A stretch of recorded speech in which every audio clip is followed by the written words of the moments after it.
Whitey, we've only chatted a little bit, but when you first came up, you talked so much about how much you had worked to sort of gain this opportunity, what a privilege it is to be here, and really what you've helped do is solidify as players are starting to get healthy that sixth defenseman. What has it been like for you, sort of having that consistent role right now, and how has that maybe changed for you? Yeah, I think it's been really helpful just to get a steady, consistent rhythm of playing. You gain a little bit more confidence each time you go out, and whether it's practice or game, I'm just trying to take it day by day still. Like I said, it's a privilege to be in the league, and I was gone for a long time, I guess you could say. So that's why I'm still trying to keep the same mindset and just do the best I can every day. What's it been like working with this core? It's a lot of fun. There's the guys have been great in helping me. Dilly's been amazing playing with him, and when I've been with Cholo, it was really good too. They're very communicative, and they're fun off the ice too. We got a good group back here, and the whole team's been great. What is that dynamic like with someone like Dilly? Well, he talks a lot on the ice, which is very helpful. As a defense partner, you really want that.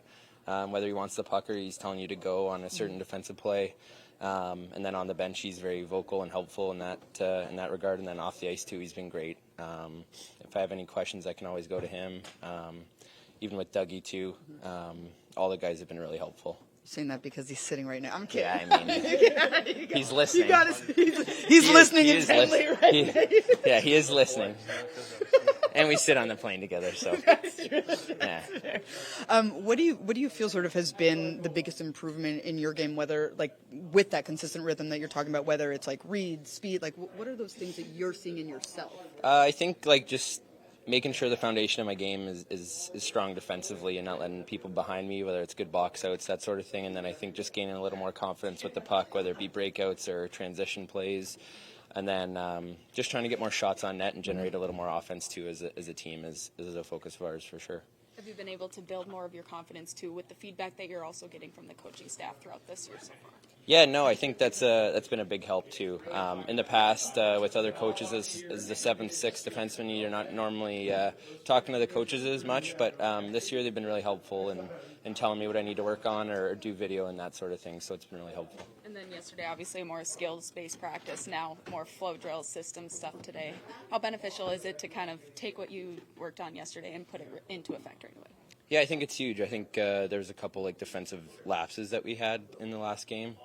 So I think anytime you can have some practice time to work on it and implement it into the game, I think you're that much better off, and we'll look to do that tomorrow. Thanks. A double dose of skills work before practice day, yesterday and today. What do you like most about, when you do have those opportunities to get those added touches? I talked to some guys about it yesterday. Yeah, no, it's great. If you look at the season, we really haven't had an opportunity to have 2 practices, kind of full days to coming out of the break here to get some touches, work on skills, scoring opportunities, just stuff when you don't really get the opportunity to do much during the year. So it was kind of great. It felt good for us to, definitely work on that aspect of the game. I wonder, too, how valuable having that break, playing just one game, and then having 2 days of practice helps with the body, too, with just how intense the schedule has been, and then really leading into what can be a very difficult back-to-back here. Yeah, I feel it hasn't really been like that for much of the season, so it was kind of a surprise. Just kind of feel this way, come into practice days, go, and then probably have we have an opportunity to go in the morning tomorrow also. So it's definitely a bit different, but we're using it very beneficial. But does it sort of just help your body relax a little bit in a way, right? Because it's such an intense season, right? In a positive way. Yeah, just coming in and, like I said, working on things that we don't get the opportunity to, and not as much stress on your body coming in with pretty much a game mindset every day. So we're coming in here and you can work on the aspects where you can kind of dial it in a little bit more there. What's the expectation here on this back-to-back? First of all, Toronto trying to find their game again. That some of their top guys are starting to score again, and then that rematch with Columbus obviously is one that, given the last time you guys played, the intensity of it. This is a big 4 points here. Yeah, it's important. Definitely second half of the season.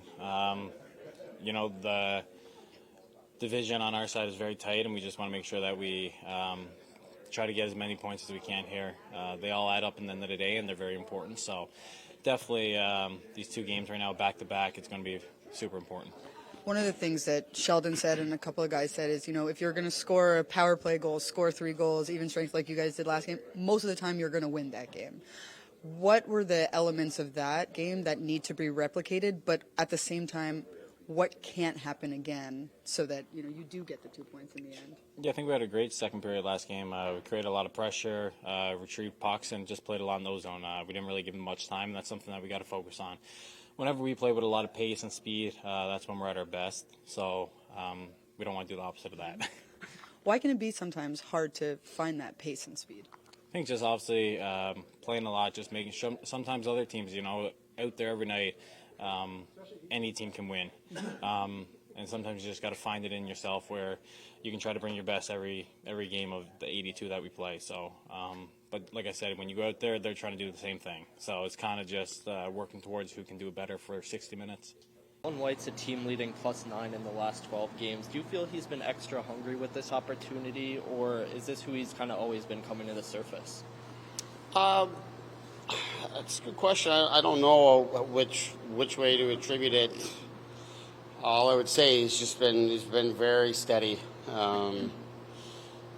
My first conversation with him when he got here was, when he was going to go in, was just, we need a guy that's going to simplify the game, keep it in front of him, protect our net, give other guys rest. And so to me, he's done that. He's just played a very steady game.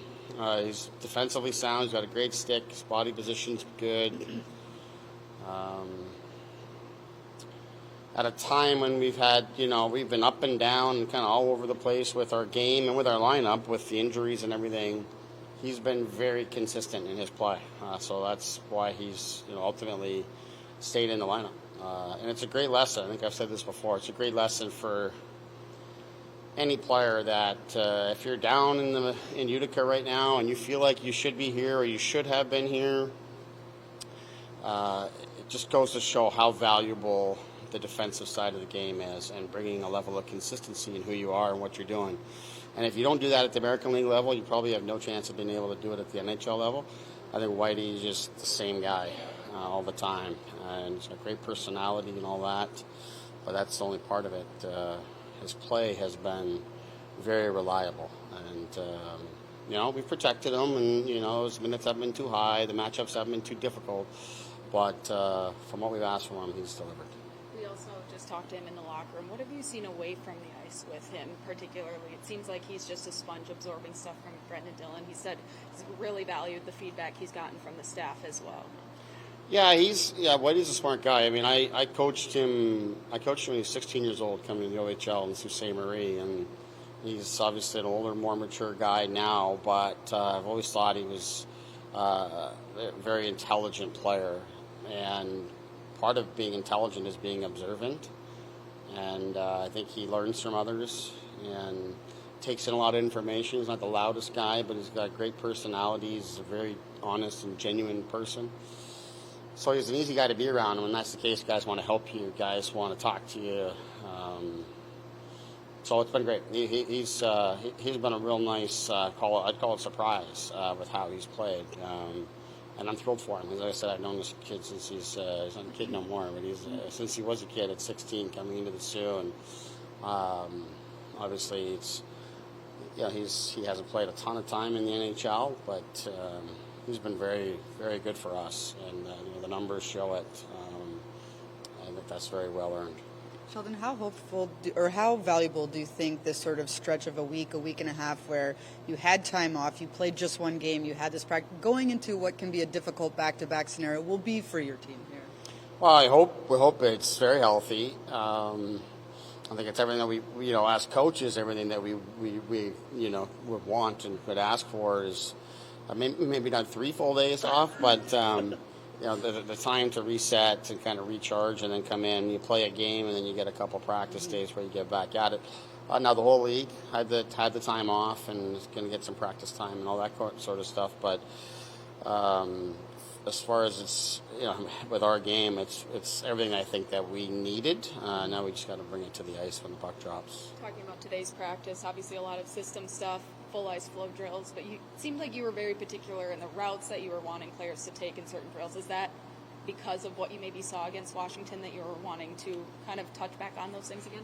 There's little details inside. We, the defensive zone play and breaking out of D zone was kind of a focus for us today. Is some of the offensive stuff that we need to continue to get better at. But yeah, there's a couple little details that we tried to get right today. Just some reminders of things that we thought, one in particular that led to a couple of chances against and a goal against. But the real message and thing for us was just being physical at the puck, winning the puck back, and then getting going on offense. And when we do that very well, we're a really good team, as we showed in the second period the other day. So that's more what we're looking to capture and build upon. Is Jack not taking faceoffs just part of easing him back in? And do you have any idea as to when he'll return to the dot?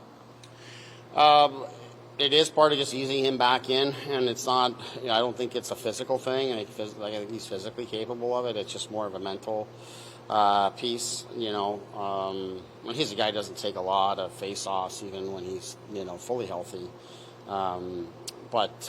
He's getting back into it here now, trying to reduce his load. I haven't used him on the penalty kill either, which we haven't had a lot of kills, but he wasn't going to go there either, just to kind of get him back going. I think these practice days would be good for him as well. As far as when he'll take face-offs, it'll probably be, I'm hoping sooner than later, but it's going to be really when he's confident and comfortable to be able to take that on.